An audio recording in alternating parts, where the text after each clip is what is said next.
بسم اللہ الرحمن الرحیم۔ وہ فقیر اور نادار لوگ ہیں، ٹھیک ہے جی، یعنی بڑے مشکل حالات سے زندگی گزر رہی ہوتی ہے، فقیر ہیں، یا اثراً وہ آپ لے لیں، فرض کریں کچھ خواتین لے لیں کہ جو بالکل کماتی وغیرہ نہیں ہیں، جن کے پاس پیسے وغیرہ نہیں ہوتے، ان کے اوپر بھی کیا خمس واجب ہے، ٹھیک ہے۔ یعنی یہ زکوٰۃ فطرہ کی طرح نہیں ہے۔ زکوٰۃ فطرہ میں کیا قانون ہے کہ زکوٰۃ فطرہ فقیر کے اوپر واجب نہیں ہوتی، ٹھیک ہے جی۔ اگر وہ بندہ حیثیت والا ہے، اس کے پاس مال دولت اتنی ہے کہ وہ فقری طور پہ کیا غنی ہے، پھر اس کے اوپر کیا زکوٰۃ فطرہ ہوتی ہے۔ لیکن خمس میں کیا ایسا نہیں ہے، بلکہ خمس میں کیا فقیر اور نادار لوگ ہیں، ان کے اوپر بھی کیا ہوگا، واجب ہوگا۔ یعنی ایک فرض کریں کہ ہم ایک خاتون کی مثال لیتے ہیں کہ وہ خاتون کماتی نہیں ہے، ٹھیک ہے، اور کچھ شوہر اس کو پیسے دیتا ہے یا کہیں سے اس سے کچھ ہدیہ اور گفٹ ملتا ہے، اور وہ کیا سال پڑا رہتا ہے، اس کے اوپر سال گزر جاتا ہے، تو اس کا خمس کیا ہے، اس خاتون کو دینا پڑے گا۔ خاتون یہ نہیں کہہ سکتی کہ میں تو غریب ہوں، فقیر ہوں، میں نے کون سا کمائی کی ہے، ٹھیک ہے، میں کون سا کما رہی ہوں، میں کون سا بزنس مین ہوں، ٹھیک ہے، یہ والی صورتحال نہیں ہے۔ یعنی وہ نابالغ بچہ تھا، اس کے اوپر بھی خمس کا وجوب آیا، تو یہ تو بالغہ ہے، پھر بھی اس کے پاس پیسہ بچ گیا تو اس کی پر ہوگا۔ اسی طریقے سے فقیر حضرات لے لیں کہ فرض کریں کہ وہ کہتا ہے کہ مہینے میں تو ہمیں 10 کیا ہے مشکل سے دہاڑیاں ملتی ہیں اور مشکل سے حالات گزر رہے ہیں، تو اس کے اوپر بھی کیا ہے خمس واجب ہوگا۔ یعنی سال کے بعد یا جس پیسے کے اوپر سال گزر گیا ہے، اس کا 5واں حصہ کیا ہے اسے نکالنا پڑے گا۔ یہ نہیں کہہ سکتا کہ جو ہے وہ میرے اوپر خمس نہیں ہے، چاہے وہ خمس 1 درہم بنے، 1 روپیہ بنے۔ اور اس بارے میں کیا ہے ہمارے پاس روایات بھی ہیں، ٹھیک ہے جی۔ ایک روایت ہم آپ کی خدمت میں پیش کرتے ہیں۔ ہاں یہ ہے خرائج و جراحت سے، یہ بحار الانوار میں علامہ مسیح الرحمن نے اس روایت کو ذکر کیا، اور داود رقی کی کیا یہ روایت ہے۔ اچھا جی، داود رقی یہ کہتا ہے کہ وفد من خراسان وافد یکن ابا جعفر، کہ خراسان سے ایک بندہ آیا کہ جس کو جو ہے وہ کنیت ابو جعفر تھی اس کو، یعنی ابو جعفر خراسانی، ٹھیک ہے جی۔ اب یہ جب بندہ آتا ہے تو خراسان والے جو لوگ ہیں یہ سارے اس کی طرف جمع ہو جاتے ہیں، اور اس سے یہ کہتے ہیں کہ تم یہ جو ہمارا اموال ہے، یہ جو پیسہ ہے، یہ جو سامان ہے، تم یہ لے جاؤ، اور یہ ہمارے سوالات لکھے ہوئے ہیں، یہ سارے کے سارے لے جاؤ، اور اس میں کیا ہے تم اس کے جوابات لے کر آؤ، اور یہ جو اموال ہے، یہ جو پیسہ وغیرہ ہے، یہ کیا ہے تم پہنچا کے آؤ امام علیہ السلام تک، ٹھیک ہے جی۔ تو یہ سارا وفد کیا ہے اس کو اپنے پیسے بھی دیتا ہے، موال بھی دیتا ہے، اور سوالات بھی بنا کے دیتا ہے، اور یہ ایک نظام تھا یعنی اس زمانے میں۔ انشاءاللہ ہم ایک اس میں درس رکھیں گے خصوصی کہ امام علیہ السلام کے زمانے میں خمس کی تقسیم کا کیا طریقہ کار ہوتا تھا۔ تو اس میں ایک چیزیں یہ تھیں کہ وہ جو بہت سارے راوی ہوتے تھے، بہت سارے وکلا ہوتے تھے، تو وہ مختلف علاقوں سے کیا اموال وغیرہ جمع کر کے امام علیہ السلام کی خدمت میں لے آتے تھے۔ یعنی اس زمانے میں یہ سسٹم تھا کہ جو وکیل ہوتے تھے معصومین علیہ السلام کے، وہ کیا اموال کو اس طریقے سے کیا جمع کرتے تھے۔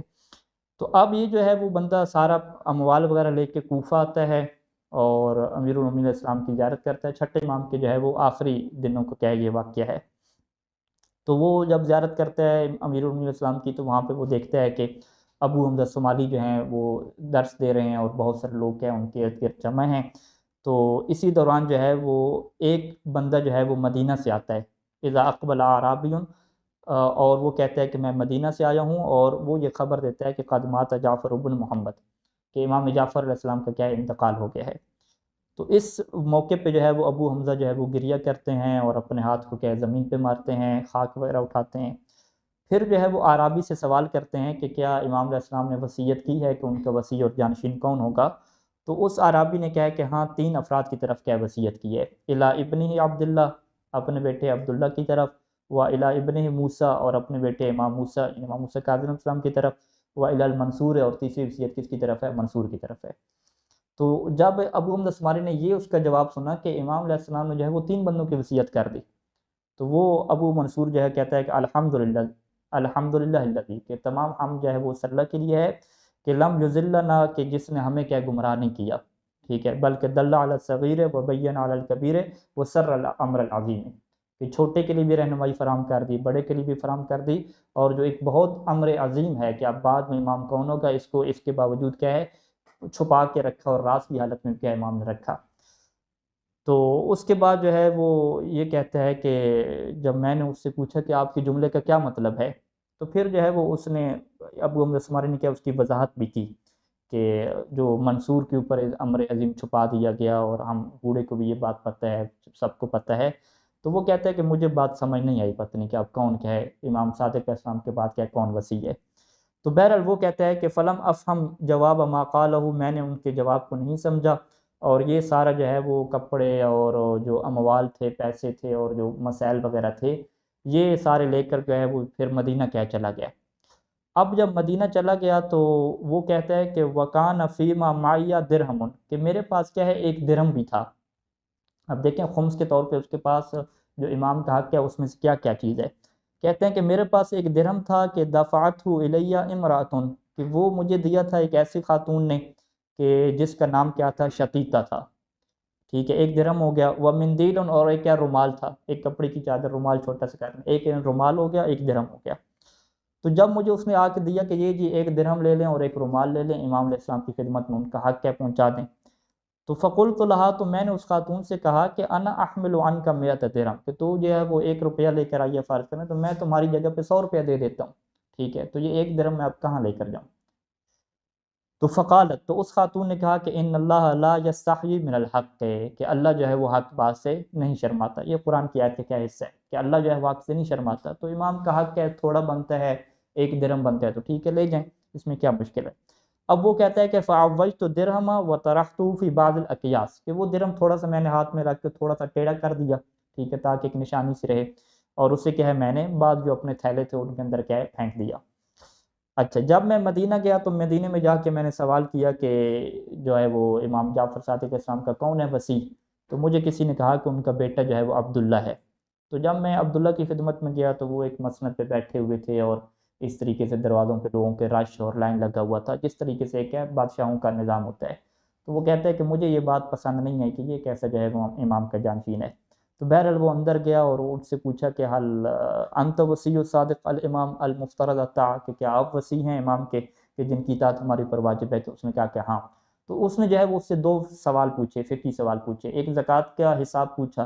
کہ 200 درہم کا کتنا زکوٰۃ ہوگی، 100 کی کتنی زکوٰۃ ہوگی، اور ایک طلاق کا کیا مسئلہ پوچھا کہ جو بندہ جو ہے وہ یوں کر کے اپنی خاتون کو طلاق دے کہ انت طالق بعدد نجوم السماء، کہ تمہیں اتنی طلاقیں میں نے دی ہیں جتنے جو ہے وہ آسمان کے کہیں ستارے ہیں، تو کیا یہ طلاق ہو جائے گی؟ تو اس نے کہا کہ ہاں جی ہو جائے گی، اور بغیر گواہوں کے تو پھر بھی ہو جائے گی۔ تو بہرحال اس نے جو ہے وہ کہا کہ فتعجبتہ من جواباتی و مجلسی، مجھے اس کی بیٹھک سے بھی بڑا تعجب ہوا، اور اس نے جو جوابات دیے اس سے بھی کیا مجھے حیرانگی ہوئی۔ تو اب اس نے کہا عبداللہ نے کہ احمل الیہ، کہ جو سامان لے کر آئے ہو آپ ہمیں دو، ٹھیک ہے، جو مال تمہارے پاس ہے۔ تو میں نے کہا کہ ما معی شیء، کہ میرے پاس کچھ بھی نہیں ہے، ٹھیک ہے۔ یہ کہہ کے جو ہے وہ واپس چلا گیا، اور جو ہے وہ نبی کی قبر پہ مدینہ میں کیا آ گیا۔ اب کہتا ہے کہ میں جب اپنے گھر چلا گیا تو میرے پیچھے جو ہے وہ ایک لڑکا آیا کالے رنگ کا، ٹھیک ہے، غلام اسود، وہ میرے پیچھے کھڑا ہوا تھا، اور اس نے کہا کہ سلام علیکہ، فرددت علیہ السلام، اس نے میرے اوپر سلام کیا، میں نے جواب دیا، اور اس نے کہا کہ عجب ما من ترید، کہ تم آ جاؤ جسے تم چاہتے ہو، یعنی جسے تم تلاش کر رہے ہو اس کی طرف تم کہہ آ جاؤ۔ تو پھر پس جو ہے وہ میں اس کی طرف چلا گیا، تو ایک دور گھر تھا، ٹھیک ہے، اس گھر کے دروازے پہ اوپر چلا گیا، اور میں جب اندر داخل ہوا تو فرعیت موسیٰ بن جعفر علی حصیر الصلاۃ، کہ جو ہے وہ جائے نماز پہ میں نے دیکھا امام موسیٰ کاظم علیہ السلام کو۔ فقال الیہ یا ابا جعفر، انہوں نے مجھے کہا کہ میرے قریب آ جاؤ، اور میرے اپنے قریب جو ہے وہ مجھے بٹھایا۔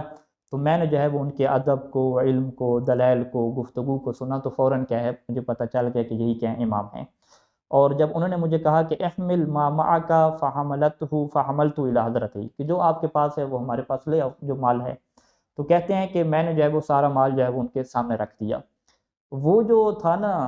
شتیتا کا جو ایک درہم تھا اور ایک رومال، اسے میں نے کیا سامنے نہیں رکھا۔ تو فأومها بیدی الی الکیس، تو امام علیہ السلام نے کہا کہ یہ جو تھیلا پڑا ہوا ہے یہ بھی کیا تم میرے حوالے کرو، ٹھیک ہے۔ فقال علی، اور مجھے کہا کہ افتحوا، اس تھیلے کو کیا کھولو۔ ففتحتہ، اور میں نے اس تھیلے کو کھولا، اور امام نے کہا کہ اب کیا ہے اسے الٹا کرو، شاید اس میں کچھ ہو۔ وقال علی اقلبہ فقلبتہ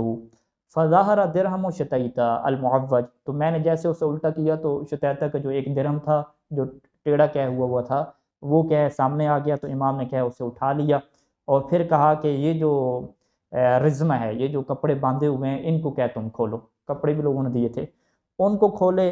وَأَخَذَ الْمِنْدِيلَ مِنْهَا بِيَدِهِ، امام نے سارے کپڑوں کو چھوڑ دیا، ان میں سے جو شتیتہ کا مندیل تھا، جو اس نے ایک رومال دیا تھا، وہ اٹھا لیا۔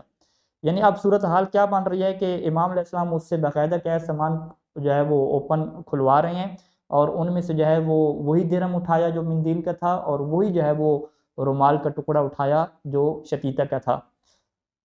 وقالا، اور امام علیہ السلام جو ہے وہ مقبل علیہ، میری طرف جو ہے وہ بڑھ رہے تھے، اور یہ جملہ کہہ رہے تھے کہ ان اللہ لا یستحیی من الحق کے، یعنی وہی جملہ اس دوران کہہ رہے تھے کہ جو اس خاتون نے کیا ہے کہا تھا۔ اچھا، پھر جو ہے وہ امام نے فرمایا کہ یا ابا جعفر اقرا علی شتیتہ السلام منی وادفع الیہ ھذہ السرہ۔ امام نے ایک اور تھیلی دی درہموں والی، ٹھیک ہے، امام نے کہا کہ یہ تھیلی لے جاؤ اور شتیتہ کو جا کے کیا تم میرا سلام کہنا۔ اور یہ ہمارے پاس روایات میں سے ہیں کہ امام رضا علیہ السلام کی یہ روایت ہے کہ جب ایک تاجر نے جو ہے وہ یہ لکھا تھا خراسان سے کہ یہ خمس آپ کا حق ہے، آپ ہمیں معاف کر دیں، تو امام نے 3 دفعہ کہا تھا کہ ہم کبھی آپ کو معاف نہیں کریں گے۔ اور پھر امام نے جو ہے وہ خمس کے فضائل پڑھے تھے، ان میں سے ایک فضیلت یہ تھی کہ جتنا ہو سکے تم خمس میں سے جو ہے وہ اپنے آپ کو محروم نہ کرو ہماری دعاؤں سے، یعنی جتنا تمہارے لیے ممکن ہو ہماری دعاؤں سے اپنے آپ کو کیا محروم نہ کرو، کیونکہ تم جب خمس دیتے ہو تو ہم تمہارے لیے کیا کرتے ہیں، دعا کرتے ہیں۔ تو یہاں پر یہی صورتحال ہے کہ امام علیہ السلام نے جو ہے وہ سلام بھیجا ہے اس خاتون کو۔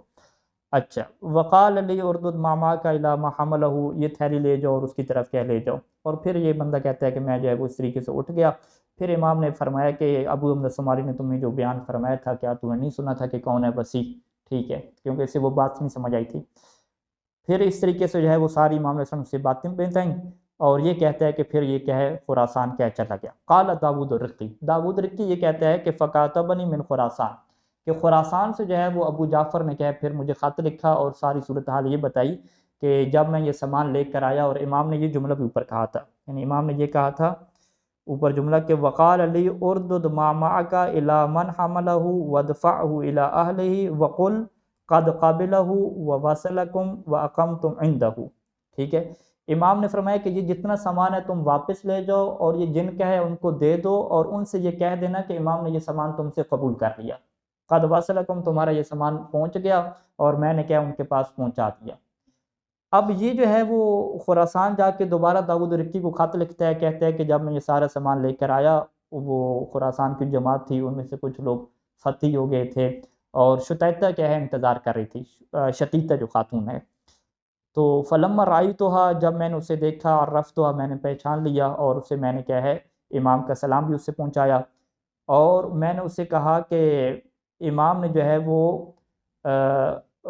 عرفتھا سلام مولانا علیہ وقبول منہا دون غیرہا، اور اسے میں نے یہ بتایا کہ امام نے ایک تو تمہیں سلام بھیجا ہے، اور امام نے فقط تمہارے جو ہے وہ سامان قبول کیا ہے اور کسی کا سامان قبول ہی نہیں کیا۔ وسلم تو علیہ سورت، اور وہ تھیلی بھی کیا اسے دے دی۔ ففارعت، وہ خاتون خوش ہو گئی اور مجھے کہا کہ اس تھیلی میں جتنے درہم ہیں یہ تم اپنے پاس رکھ لو، کیونکہ یہ میرے کیا ہیں کفن کے لیے ہیں، ٹھیک ہے۔ اور ان کا بھی کفن کا کیوں کہہ رہی ہے، وہ خاتون کہتے ہیں کہ 3 دن کے بعد اس کی وفات ہو گئی، پھر جو ہے وہ اسی جو امام علیہ السلام نے درہم بھجوائے تھے اس کے جو ہے وہ کفن وغیرہ کا کیا انتظام ہوا۔ تو یہ جو روایت ہے کہ جس میں ہم یہ ملاحظہ کرتے ہیں کہ جو ایک تھوڑا سا خمس کیا نکلا، وہ بھی کیا ہے شتیتہ نامی خاتون نے بھجوایا امام علیہ السلام کی خدمت میں، اور امام نے باقیوں کا کیا ہے واپس بھیج دیا، فقط اسی کا کیا ہے جو خمس تھا وہ اپنے پاس رکھا اور اس کو سلام دیا، اس کے کفن کے کیا ہے پیسے بھیجے اور اس کے لیے کیا ہے دعا کی۔ تو یقیناً یہ جو ہے وہ قانون ہے کہ انسان اس بات سے نہ شرمائے کہ بھی میرا تھوڑا خمس نکلے گا، کیونکہ آپ جو ہے وہ جتنے بھی فقیر ہوں کم از کم جو ہے وہ جب خمس کی تاریخ آئے گی تو 5-10 روپے تو ہوں گے، یا کچن میں کیا ہے آدھا کلو آٹا تو پڑا ہوگا، ٹھیک ہے، یا وہ بھی نہیں ہے تو کچھ نمک تو پڑا ہوگا، ٹھیک، کچھ تو پڑا ہوگا۔ یعنی یہ تو نہیں ہوتا کہ فقیر ہوں اور بالکل کچن بھی صاف ہو کچھ بھی نہ ہو، یعنی خمس کی تاریخ آئی ہے اور کہیں کہ یہ کچن میں بھی ایک آلو بھی نہیں ہے، ایک ٹماٹر بھی نہیں ہے، ایک پتی کا دانہ بھی نہیں ہے، کچھ بھی نہیں ہے، اور جیب میں بھی کچھ نہیں ہے، ٹھیک ہے۔ اس طرح کے تو یعنی فقیر ہوں گے لیکن ہم نے دیکھے نہیں ہیں بہرحال، کہ جب بھی جو ہے وہ خمس کی تاریخ آتی ہے تو کچن میں کچھ نہ کچھ کیا پڑا ہوتا ہے، جب کچھ نہ کچھ پڑا ہوتا ہے تو زیادہ سے زیادہ آپ کے یہاں 100 روپے کی مالیت پڑی ہوئی ہے، 20 روپے خمس تو نکلے گا، چلیں 5 روپے بنتے ہیں، 1 روپے تو خمس نکلے گا، ٹھیک ہے، کچھ نہ کچھ تو نکلے گا۔ تو اگر 1 روپیہ اور 5 روپے بھی انسان خمس نہیں نکالتا تو وہ وسائل وشیہ کی پھر پہلی کیا ہے وہاں پہ حدیث آئے گی کہ جو ہمارے مال سے 1 درہم بھی کھائے گا تو وہ کیا ہے جہنم کے لیے یہی اس کے لیے کیا کافی ہے۔ تو لہٰذا یہ بڑا اہم ذمہ داری ہے کہ ہم اس چیز کو نہ دیکھیں کہ ہم کماتے نہیں ہیں، ہم طالب علم ہیں، ہم فقیر ہیں، یا فلاں فقیر ہے، بچت نہیں ہوتی، یہ ہے وہ ہے، یہ ساری چیزیں کیا غلط ہیں۔ کیونکہ دنیا میں جو بچت کہتے ہیں وہ کسے کہتے ہیں جی؟ بہت بڑی بچت ہو، تھوڑی بہت کو جو ہے وہ نہیں کہتے۔ جی